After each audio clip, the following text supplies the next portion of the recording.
बिस्मिल्लाहिर्रहमानिर्रहीम। अस्सलाम वालेकुम नाज़रीन, मैं हूं आपका मेज़बान शहरियार अहमद और आप देख रहे हैं मेरा यूट्यूब चैनल ये पब्लिक है। नाज़रीन, गुज़श्ता साल गालिबन मई में एक बहुत हाई प्रोफाइल केस हुआ था और उस्मान मिर्ज़ा ने जो एक जोड़े को ईमान और असद गालिबन उनके नाम हैं, उनको उसने बरहना करके उसकी वीडियो वायरल की थी, जिससे भौंचाल आ गया था पाकिस्तान में ख़ास तौर पर, और भारत और दूसरे मालिक में जहाँ भी गई उनको इतनी गालियाँ पड़ी। मैंने भी कहा उस्मान मिर्ज़ा जो है कुत्ता, कंजर, हरामी, दिल खोल कर उनको गालियाँ दी और पूरे पाकिस्तान की अ, हर शख्स की, बच्चा हो या बड़ा हो, बूढ़ा हो, औरत हो या मर्द हो, हर किसी ने जो है उनसे इज़हार हमदर्दी किया ईमान से और असद से, और उस पर लानत मलामत भेजी उस्मान मिर्ज़ा पे, और इंतज़ार करते रहे कि किस वक्त जो है उनको करार वाक़ई सज़ा मिले और वो 14-14 साल, 20-20 साल जो है अडयाला जेल में जो है चक्की पीसें बामुशक्कत और उनके सज़ा भुगतें अपनी। लेकिन इस केस में एक बड़ी ड्रामाई तब्दीली आई। आप सब लोग जानते हैं गुज़श्ता हेयरिंग में जो मुद्दई है ईमान, उसने जनाब अदालत में जाके कह दिया था, रब्बानी साहब की अदालत में, कि मैं नहीं पहचानती इन लोगों को, उस्मान मिर्ज़ा को, बाकी मुजरिमों को। जिसने 2.5 घंटे तक वहाँ वीडियो बनाई, जिस उस्मान मिर्ज़ा ने इस लड़की को बरहना किया, उसको नंगा किया, और जो 2.5-3 घंटे तक उनके साथ रहा और उसके गले में बाजू डाल के और वो हंसता रहा और उनको जलील करता रहा, और उसकी जो है पूरी दुनिया में, और उसको मरते दम तक जो है, बल्कि मरने के बाद भी उनके ख़ानदान और उसकी फैमिली के लिए एक शर्मिंदगी छोड़ गया वो शख्स। इस लड़की ने अता रब्बानी साहब की अदालत में, मौजूद जज की अदालत में ये बात कह दी है कि मैं इनको नहीं पहचानती। बहुत तकलीफ़ हुई ये बात सुन के पूरे पाकिस्तान को, जो लोगों ने इससे इज़हार हमदर्दी किया था और उस्मान मिर्ज़ा को कुत्ता, कंजर, हरामी बोला था, और मैंने ख़ुद बोला था। मैंने कहा था कि इसका बायकॉट करो, I-8 में जो इसका बट कढ़ाई है, फिर इसकी जो गाड़ियों का कारोबार है उसका बायकॉट करो, और मैंने आवाम से अपील की थी कि अगर ये बच के आ जाए कहीं भी और अगर या इसकी ज़मानत हो जाए तो इसको जहाँ चौक चौराहे में देखो, इसको नंगा करो, इस बग़ैरत को। इसके बाकी ग्रुप को भी, ये gang Usman Mirza and gang को नंगा करो और अवाम इसको मारे। लेकिन इस लड़की पे इतना दुख है, जितना इसको हमने, सारे पाकिस्तान ने इसको अपनी बेटी और अपनी बहन समझा, इसके लिए आवाज़ उठाई, मीडिया ने, वज़ीर आला ने इसका जो है नोटिस लिया, वज़ीर आज़म ने नोटिस लिया, IG को बुलाया गया, पुलिस ने कितनी मुस्तैदी से और कितनी जल्दी में, जाँफशानी से 2-4 दिनों में जो है मुजरिमों को सबको ट्रेस किया और उनको गिरफ़्तार किया। मैं आपको बताऊँ, पुलिस जब किसी भी एक निहायत ही कमज़ोर मुजरिम का भी पीछा करके उसको गिरफ़्तार करती है या उसको पकड़ने की कोशिश करती है, तो पुलिस की अपनी जान भी पुलिस वालों की ख़तरे में होती है, क्योंकि उन्हें कोई पता नहीं है कि मुजरिम अपनी जान बचाने के लिए फायरिंग कर दे या उन पर हमला कर दे।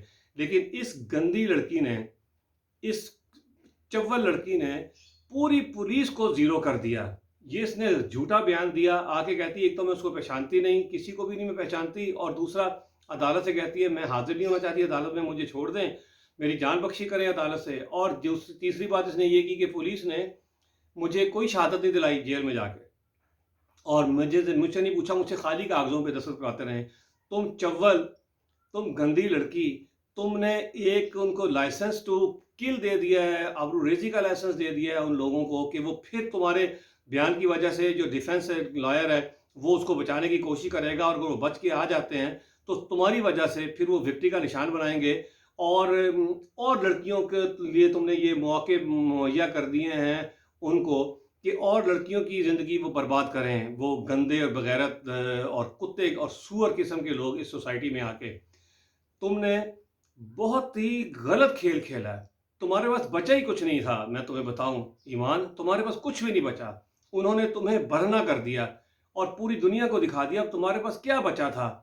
तुम्हें अब या तो एक खौफ होता है ना, कोई लोग ऐसे होते हैं, उन्हें डर होता है कि भाई हमें धमकियां आ रही हैं, हमारा नुकसान ना हो जाए। अब तुम्हारा जो नुकसान होना था वो तो हो गया। लोग जब मर्द वीडियोस देखते हैं किसी बरहना लड़की की तो उसको एंजॉय करते हैं, लेकिन तुम्हारी वीडियो देख के आंसू आए लोगों के, मेरी आंखें भीग गईं और मैं इतना जज्बाती हो गया। तो और जो उस्मान मिर्ज़ा और गैंग है, उनको तो तुमने आज़ादी, अपनी तरफ से तुमने आज़ाद कर दिया। अब लोग ये कहते हैं कि या तो तुमने पैसे खाए हैं, करोड़ 2 करोड़ रुपया ले लिया, कुछ भी नहीं आता, 5 मरले का घर नहीं आता 2 करोड़ में आजकल। कितना घटिया सौदा किया तुमने। और अगर تم بکی نہیں اور تمہیں کوئی خوف تھا، تمہیں تھریٹ ہو رہا تھا، تو تم جا کے عدالت کو بتاتی کہ مجھے تھریٹ ہو رہا ہے، وزیر اعظم عمران خان نے بولا ہے کہ ہم تمہارا تحفظ کریں گے۔ اب اور کیا کوئی کرے؟ پورا پاکستان، پورا میڈیا، پوری دنیا تمہارے ساتھ کھڑی تھی، لیکن تم نے ایسی چبلی ماری ہے کہ تم کلین بولڈ ہو گئی ہو۔ جو گالیاں، جو لعنتیں اور جو کچھ بھی ہم برا بھلا، میرے جذبات میرے کنٹرول پہ نہیں ہے، لیکن جو کچھ بھی برا بھلا میں عثمان مرزا اور پورا پاکستان عثمان مرزا اور اس کے گینگ کو کہہ رہا تھا، وہ ساری لعنتیں، ملامتیں، گالیاں کا رخ اب تمہاری طرف ہو گیا ہے، وہ سب تم پر اب جا رہی ہیں۔ میں وزیر اعظم عمران خان صاحب سے کہتا ہوں کہ آپ نے پھر اس کا نوٹس لیا ہے، ریاست اس کی فریق بن رہی ہے، ریاست کو چاہیے کہ ان کو سزا دے، لازمی سزا دے وزیر اعظم صاحب، ورنہ میں سعد رضوی اور جو جتنے عاشقان رسول ہیں اور تحریک لبیک ہے اور دوسرے جو کہ صرف بے گناہوں کو مارنے کا انہوں نے ٹھیکہ لے رکھا ہے، جیسے پریانتا کو مارا سیالکوٹ میں، ذرا سے کوئی بات ہی ایسی نہیں ہوئی، جیسے مشال کو مارا انہوں نے نبی کا نام لے کے، مشال خان، بری خان یونیورسٹی کا، کچھ بھی نہیں نکلا ان میں سے، سب غلط بے گناہ نکلے۔ لیکن ان گناہ گاروں کو مارنے کے لیے میں ان کو کہوں گا کہ ان کا محاسبہ کریں، یہ آگے بڑھیں، نبی خوش ہوں گے، اور جب اس دنیا سے ظلم اور ظالم لوگوں کا خاتمہ ہوگا تو مجھے پکا یقین ہے کہ نبی پاک صلی اللہ علیہ وآلہ وسلم آپ لوگوں کی پھر ضرور انشاءاللہ آپ کی شفاعت کریں گے، کیونکہ آپ نے ظلم کو مٹایا۔ خان صاحب، میں آپ سے بھی کہتا ہوں، آپ بڑی بڑی باتیں کرتے ہیں، یہ جو ریاست مدینہ کے انصاف کی، اب میں آپ کو بتاتا ہوں کہ آپ عوام کو گنے پکڑا دیں، گنے نہیں پکڑانی تو کم سے کم تلواریں پکڑا دیں، کہ جو گناہ گار اور ظالم اس طرح عدالتوں سے بچ کے نکل آئے وہ ان کا مقابلہ کرے۔ اگر یہ واقعہ حضرت عمر رضی اللہ تعالیٰ عنہ کے دور میں ہوا تھا، جس کی آپ مثالیں دیتے ہیں ہمیں اور ان کی کہانیاں سناتے ہیں اس دور کی خلافت کی، اگر ان کے دور میں ہوا ہوتا تو وہ ان کے سر قلم کر دیتے۔ اور میں عدلیہ سے بھی کہتا ہوں، تمام معزز ججز سے میں کہتا ہوں کہ یہ سارا گند جو ہے نا آپ لوگوں کا ڈالا ہوا ہے۔ آپ اتنا لمبے لمبے ٹرائل کرتے ہو، اتنے لمبے لمبے ٹرائل کرتے ہو کہ ایک آدمی تباہ ہو جاتا ہے وہاں کے پھیرے لگا کے۔ سب سے زیادہ جو جہنم میں سمجھتا ہوں جو طبقہ سب سے زیادہ جہنم میں جائے گا اور جہنم کی آگ میں جو سب سے زیادہ جلے گا، مجھے خدشہ ہے کہ وہ عدلیہ میں سے بہت سارے اس میں لوگ ہوں گے، کیونکہ آپ نے اتنا اس کو پروسیس کو لمبا کر دیا۔ اس گھٹیا آدمی جس کو پوری دنیا پہچانتی ہے، جس کی ویڈیوز آئی ہیں، اس کو یہ لڑکی کہہ رہی ہے کہ میں نہیں پہچانتی، ہم اس کو پہچانتے ہیں۔